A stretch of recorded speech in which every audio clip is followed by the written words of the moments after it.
हर हर महादेव। कल की शिवपुराण कथा में आपने सुना कि मैना की उत्पत्ति कैसे हुई, किस प्रकार वो पितर कन्या थी और उससे एक अपराध बन गया। उस अपराध के कारण उसको श्राप दिया गया और उस श्राप के कारण उसको स्वर्गलोक से बहिष्कृत होना पड़ा और उस बहिष्कृत होने के बाद में उस हिमालय के पत्नी के रूप में प्राप्त हुआ। तो अभी आगे की कथा आप सुनेंगे, कैसे मैना के घर कैसे माता जगदम्बा का जन्म हुआ। पार्वती की लीला गाथा कैसे शिव से मिलन हुआ। किस प्रकार मैना और हिमालय के घर में माता जगदम्बा का जन्म हुआ और कैसे पार्वती जी की लीला गाथा प्रारंभ हुई और कैसे माता पार्वती का भगवान शिव से मिलन हुआ। ब्रह्मा जी बोले हे नारद पूरी कथा सुनाते हैं। मैना और हिमवान सुखी थे धर्म मार्ग अपनाते हैं। ब्रह्मा जी बोले हे नारद, हम आपको पूरी कथा बताते हैं किस प्रकार सुखी हिमवान और मैना ने धर्म मार्ग को अपनाया था। श्री हरि अन्य सुरों के संग एक बार हिमालय पास गए। देख हिमालय अति प्रसन्न हो अभिनंदन सत्कार किए। श्री हरि अन्य देवताओं के साथ एक बार हिमालय पर्वत पर गए और वहाँ हिमालय को अत्यधिक प्रसन्न देखकर उनका अभिनंदन और सत्कार किए। देवों की सेवा करना तो वो अपना धर्म समझते ही थे, इसीलिए वो अतिशय प्रसन्न थे, क्योंकि ये बात तो वो स्वयं जानते भी थे। देवों की सेवा करना वो अपना धर्म मानते थे, इसीलिए अतिशय प्रसन्न थे, ये वो स्वयं जानते थे। जिनके घर हरि स्वयं पधारे वो कितना बड़भागी है, और जिनकी सेवा करते करते सदा संत जन त्यागी हैं। जिनके घर में स्वयं भगवान पधारे हों वो कितना बड़भागी है, उनकी सेवा करते करते ही संत जन बहुत त्यागी हैं। मेरे तो है भाग्य उदय जो ऐसा अवसर आया है, पता नहीं कितने जन्मों का पुण्य उदय हो आया है। हिमालय प्रार्थना करते हैं विष्णु जी की कि मेरा तो आज आकर के आपने भाग्य उदय कर दिया, मेरे न जाने कितने जन्मों के पुण्यों का फल आज प्राप्त हो गया। मेरा राज्य और कुल केवल हरि दर्शन में सफल हुआ। कोई आएगा बतलाए जन्म हमारा सफल हुआ। मेरा राज्य और कुल केवल आपके दर्शन से ही सफल हो गया।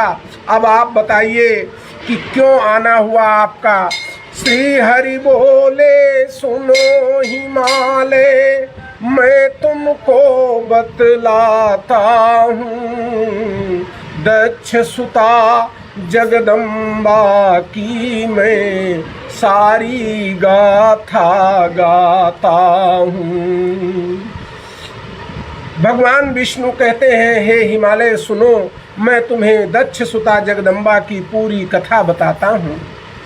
पूर्व जन्म में दक्ष सुता बन करके माता सती के रूप में जगदम्बा प्रकट हुई थी, किंतु उनके पिता द्वारा भगवान शिव का अपमान किए जाने के कारण उन्होंने अपने शरीर को त्याग दिया था। अब वो तेरे घर में प्रकट होंगी और तुझे ही ये सौभाग्य देने का उन्होंने निर्णय किया है। पूर्व जन्म में दक्ष सुता बन जगदम्बा प्राकट हुआ, किंतु पिता के यज्ञ स्थल पर था उनका अपमान हुआ। क्रोधित होकर जगदम्बा ने अपना तन था त्याग दिया, तेरे घर में अब वो प्रगटे तुझको ये सौभाग्य दिया। ये बात सुनकर हिमालय अत्यधिक प्रसन्न हो जाते हैं और पूरी बात जाकर के तुरंत मैना को बताते हैं। सुन कर के ये बात हिमालय अति प्रसन्न हो जाते हैं, जाकर तेरी बात तुरंत ही मैना को बतलाते हैं। पुनः हिमालय ने फिर माता जगदम्बा का ध्यान किया, उनकी स्तुति की और फिर मिलकर उनका आवाहन किया। पुनः हिमालय मैना ने फिर जगदम्बा का ध्यान किया, उनकी स्तुति की फिर मिलकर देवी का आह्वान किया। क्या आवाहन करते हैं अब जरा सुनिएगा। हे जग जननी शिव पत्नी शिवलोक निवासी हे दुर्गे,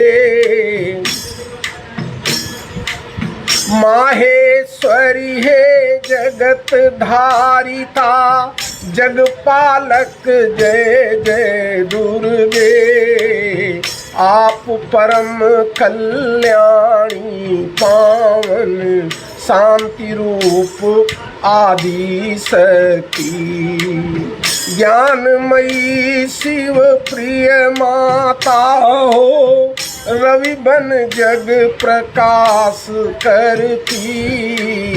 हे जगत जननी माता शिव की पत्नी, आप शिवलोक में निवास करने वाली हे दुर्गे, हे माहेश्वरी, हे जगत धारिता, हे जगपालक, हे माता दुर्गे, आप परम कल्याणी पावन शांति स्वरूपा आदि शक्ति हो, आप ज्ञानमयी हो और आप ही शिव की प्रिय हो माता हो, आप ही सूर्य बनकर इस संसार को प्रकाश देती हो। जगपालक गायत्री हो, सावित्री तुम, शारदा तुम्ही, धर्म स्वरूपा वेदों की ज्ञाता, तृप्ति हो प्यास तुम्ही।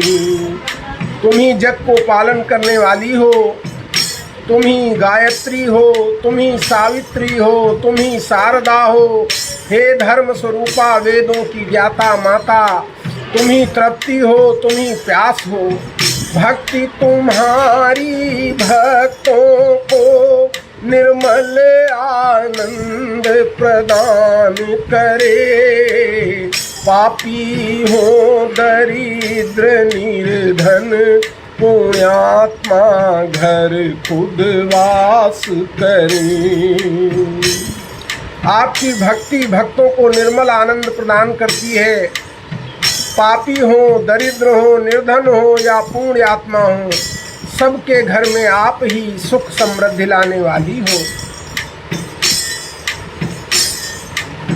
तब दर्शन से शांति प्राप्त होती, जग पालन करती हो, पंचभूत के सार तत्व से तत्व स्वरूपा भी तुम हो। आपके दर्शन मात्र से शांति प्राप्त होती है। आप संपूर्ण जगत का पालन करने वाली हैं। आप ही संसार के पंचभूतों का सार तत्व हैं। नीति तुम ही हो, सामवेद के गीत तुम ही कहलाती हो। तुम ही हो ऋग्वेद अथर्ववेद भी तुम ही कहलाती हो।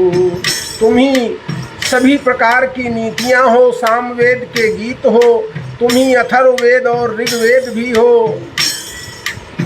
तुम ही नासिका कान नेत्र मुख और हृदय में रहती हो।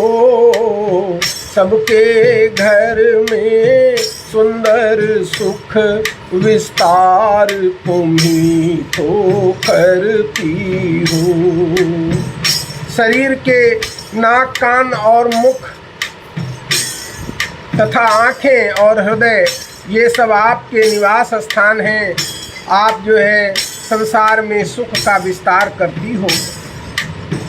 इसीलिए माँ प्रसन्न हो, पूजन को स्वीकार करें।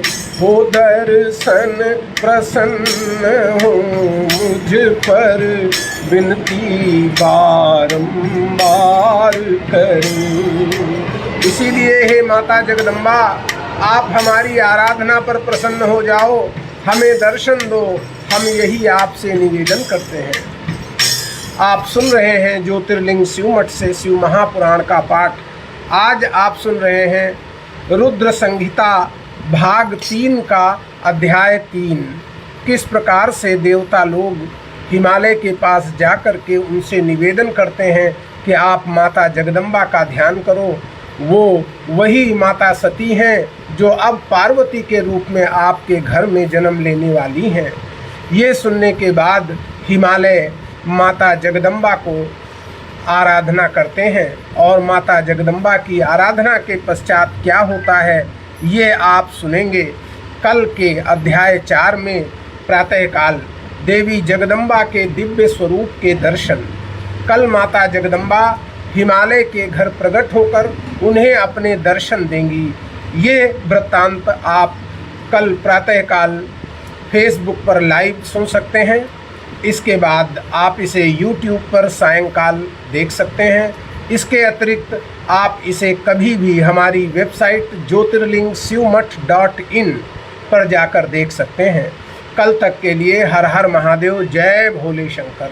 हर हर महादेव।